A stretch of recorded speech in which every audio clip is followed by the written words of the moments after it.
Hey guys, thanks for stopping by Gregsbeerreviews today.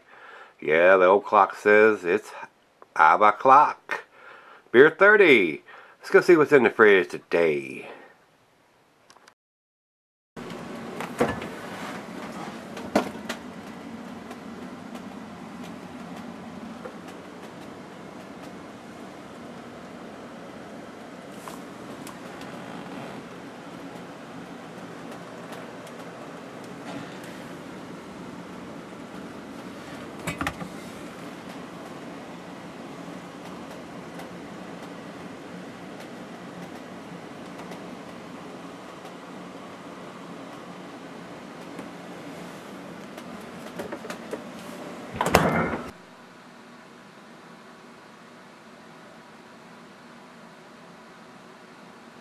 Hello everybody, thanks for stopping by Gregsbeerreviews today.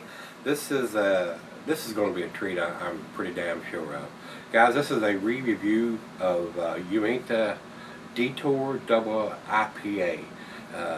I reviewed this beer several years ago, and it was in the great big bottle. I think it was evidently their first offering of it, and now they're doing it in the little small 12-ounce bottles. And I think back then it was a one-time release, and now they've decided, I guess they have got a lot of good input back from people wanting it to be done more often, so they are doing it in the little bottles now, and I am happy that they are doing that. So it was kind of a tasty beer, I thought back then. It was a little on the pricey side, being in that great big bottle, and now it's a little more reasonable price now that you can get them in the littler bottles. But they're not cheap. I mean, this is a 9.5%er, guys. Those beers, it costs a little more to make than a 5, 6, or a 7% beer. It takes a lot more malt and a lot more hops to balance out the beer, and it just costs more to do it. And then the same thing for barrel-aged beers. And once they put those things in the barrels and set them for 3, 6, 12 months, they're taking up space. I mean, you got to realize what it costs to produce those kind of beers, and sometimes the price is a little pricey. I mean, I don't want to start paying $30 and $35 for a barrel-aged imperial stout, but some of those beers do cost a lot of money. They do. I don't think it costs quite that much to produce that beer, but once you get a following like KBS and Hop Slam and Sexual Chocolate and some of these, Honeypoo. I mean, there's people that when they release these beers have to buy pre-order tickets and get tickets and stand in line for hours just to get their hands on some of these, and then they're limited to 1 or 2 bottles per person. So some of these breweries capitalize on the popularity of the beers. They do. And once people get their hands on these beers and taste these beers, they are usually world-class 10 beers, and once they realize they've hit on something, they capitalize on it. So not a big fan of that. I have no desire to stand in line. I've been there and done that to get my hands on some beers, but some of them are fairly pricey. It's just the world that we live in, and once some of these brewers realize what they've got and what they've come up with, they capitalize on it. So hopefully they're not price gouging too many of us or too many of y'all, but I have learned my lesson. I usually don't stand in line for beers anymore. I've been there and done that. So, and by the time you see this review, I'm going down. I recorded this probably a week ahead of time. I'm going down to Winston-Salem to Sexual Chocolate VIP tasting. They're going to do the vertical of all 9 years plus the 2 years that they've barrel aged that beer. So, and that was at a pricey event. It's $100 tickets for that, but you get to taste every year of those. You get a glass, and you get to taste the 2 barrel aged versions, and then you get the chance to purchase a couple of Sexual Chocolate beers out of the cellar. So by the time if you want to taste some of these beers, especially something like that where they produced it for 9 years, you get to taste each year, all lined up in front of you. This is 2006, 2007, 2008, 2009, all the way up than the 2 barrel aged versions of it. So I'm hoping to have a good time. By the time y'all see this, I'll have been down there and back. Going down on Friday the 19th, and Saturday we're going to run down to Asheville. I hadn't been there in a couple years, and check out the beer scene in Asheville. And then recuperate and come back home Sunday. So let's get on with this one, guys. This is Uinta's Double Detour IPA, Imperial IPA, 9.5%. IBUs are 95 on this one, guys. Commercial description says, Detour blazes the trail for fresh and bold double IPAs. 4 varieties of hops combined to step up the flavor profile. A hoppy adventure that finishes dry. Big in alcohol and character, venture to pair with other spirited flavors such as those found in spicy ethnic foods.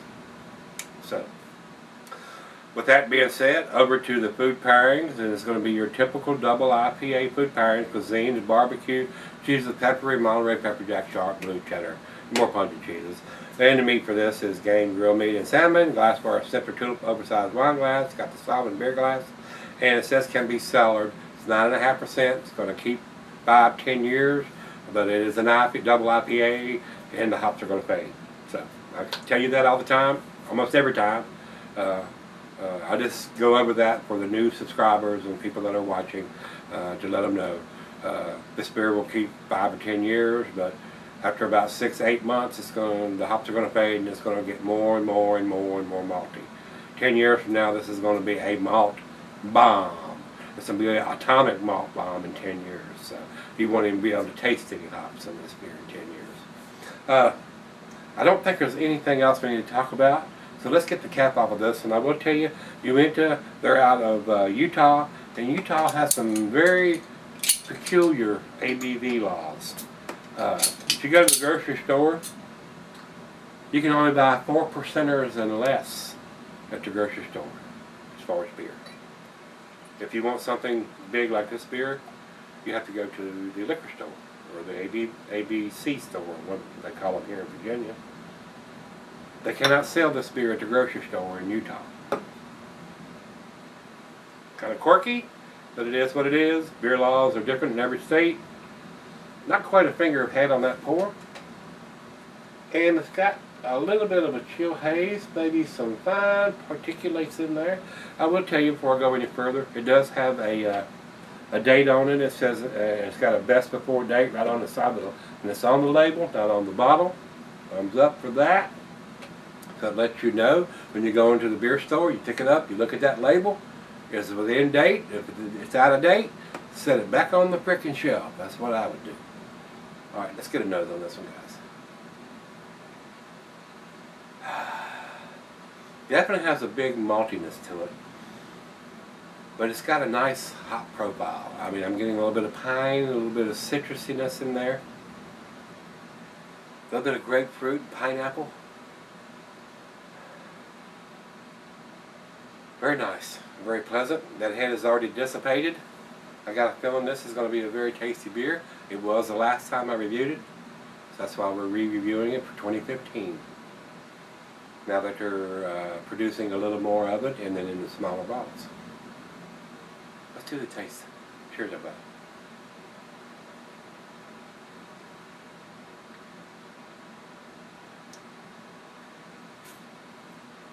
Very nice sweetness.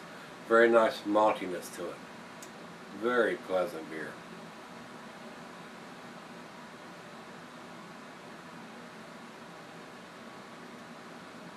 A little bit sweeter up front than the one we did yesterday from Heavy Seas.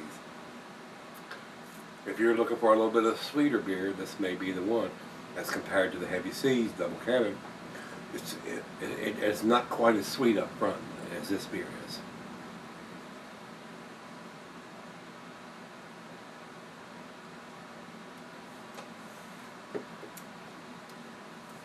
And for 95 IBUs, it's not that bitter.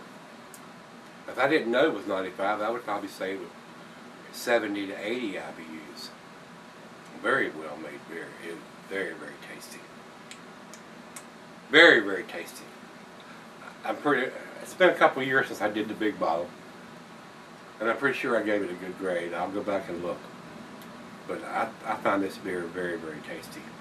And being in a 9.5%er, it's not going to be a 6-pack of this is not going to be your $7 to $8 range. I mean, unless you live in Utah, you might be able to get it for that. But to transport it out here to Virginia and the distribution costs and get it into the store, 6 of this is probably going to cost you between $13 and $15.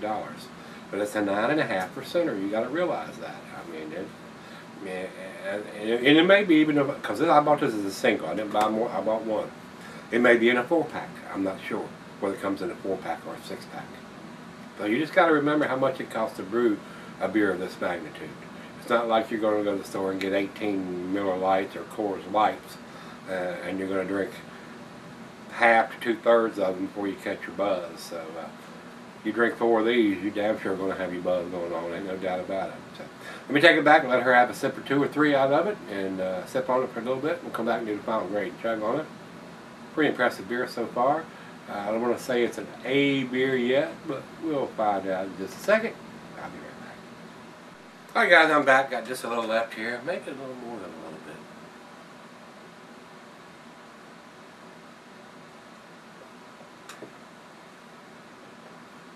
Very tasty.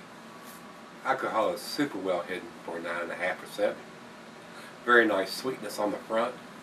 Citrusy, pineapple, grapefruit. Very awesome, guys.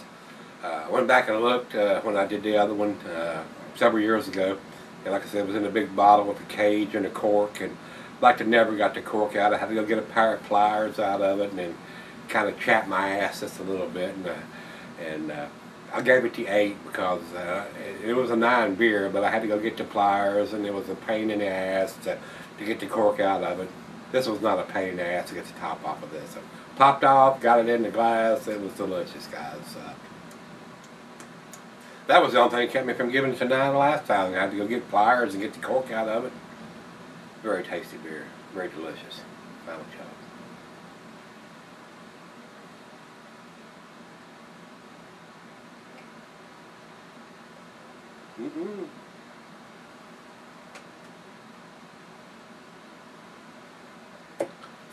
We can't leave any of that in the glass. That's pretty damn tasty, guys. To me, this is a 9 out of 10, guys. Didn't have any problem because it didn't have a cork in it, no cage, smaller bottle. Very accessible, if you will. Very tasty, too, on top of that. I enjoyed this one thoroughly. It is pretty tasty. It's got the information we need on the bottle here. It says enjoy in a glass right here on the side. Earth, Wind, and Beer. Enjoy by or best before. Not a fan of that. I've just seen bottled on date instead of enjoy before date. But they made the effort. Very nice beer. Very tasty beer out of Utah. I enjoyed it. I really did. 9 out of 10 for me, guys. Over to Beer Advocate, they say 85. What the? I don't understand that. Like I said, a lot of these reviewers, unless it blows their hair plumb off or their socks catch on fire, I mean, it don't impress them. I thought it was pretty damn tasty, guys. It is. It ain't like I'm drinking Hetty Topper or Zombie Dust or Pliny the Elder every freaking day. I rate these beers according to, you know, of what they are. I mean, I find this extremely enjoyable, very worthy of a 9 out of 10 as far as I'm concerned, guys. Very well made beer, nice sweetness up front, nice maltiness to balance that out. Alcohol very well hidden, nice piney, grapefruity pineapple taste, very citrusy. Awesome. I mean, awesome. It is pretty damn tasty. I mean, I could almost give this beer a 10. I mean, it is very, very delicious. But we're going to stick with a 9 on this one. Over to Rate Beer. Rate Beer says 97 overall and 85 in the style. I find this very appropriate, very tasty beer for a double IPA at 9.5%. 95 IBUs on this one. Very well made beer. Very well made beer, guys. So if you've had this one from Uinta, this is their Detour double IPA. This is in a little 12-ounce bottle now, not in that big 750 milliliter corked and caged bottle where you're going to pay an arm and 2 legs for it. This is very reasonably priced considering it The ABV is 9.5%. A little more expensive to brew a beer of this magnitude, especially when they brew it as tasty as this one is. So, if you've had this one from them, let me know what you think on this one. This is the review of this beer. 2015 edition. Very tasty. I enjoy it. So let me know if you've had it. As always, come on back tomorrow. We're going to take a walk, see what's in the fridge. Yeah! See you then.